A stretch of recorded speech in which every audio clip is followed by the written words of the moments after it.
President Sheinbaum is firing back at President Trump's signing of an order to change the name of the Gulf of Mexico. During his inauguration speech, Trump reiterated he wants to make it the Gulf of America. America will reclaim its rightful place as the greatest, most powerful, most respected nation on earth, inspiring the awe and admiration of the entire world.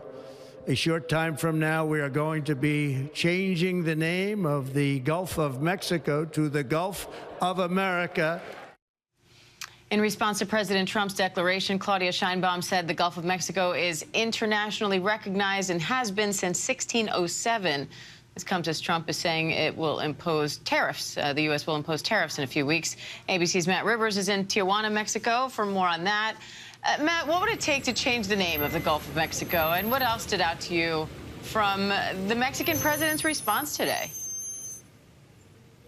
Yeah, Diane, there is no international law governing the names of international waterways, and so the United States can call the Gulf of Mexico whatever they want, and here in Mexico and in the rest of the world, they'll call it whatever they want. That's essentially what this is. Really, I think it's more symbolic of the overall relationship that's going to be more contentious between the United States and Mexico. There's no question that this is a populist appeal in the United States. It's something that President Trump can sell to his base as an America First policy, and in Mexico, I don't think they're really going to care all that much because it doesn't mean all that much. What they will care about is working with the United States on migration, is those impending tariffs. These are points of contention. You know, when the United States says they're going to declare certain cartels based here in Mexico as foreign terrorist organizations and won't rule out the use of military force within Mexico's sovereign territory, those are the things that they're going to care about much more, no question about it, and it signals a much more contentious relationship. And Matt, let's talk a little bit more about that potential impact, with the Trump administration saying it will impose 25% tariffs on Mexico and Canada on February 1st, as you mentioned, declaring gangs in Mexico foreign terror organizations. What does that mean for U.S.-Mexico relations?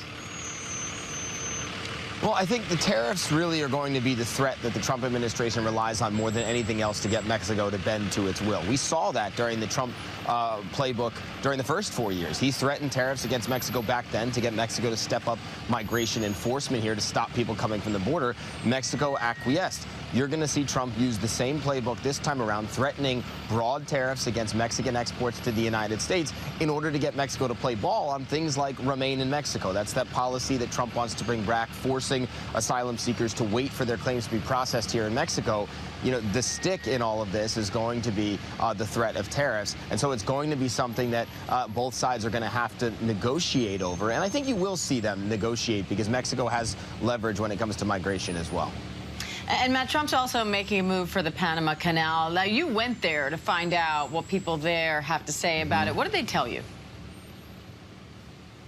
Look, Panamanians have patriotism the same way the United States does, and every single person that we spoke to in Panama, and we spoke to several dozen, to a person, said the Panama Canal is ours, Trump should mind his own business, and all countries have the ability to use the canal.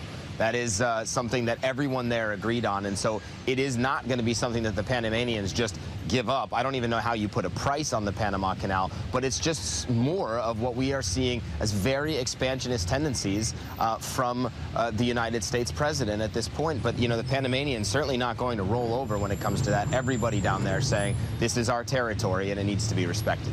All right, ABC's Matt Rivers in Tijuana. Matt, thank you.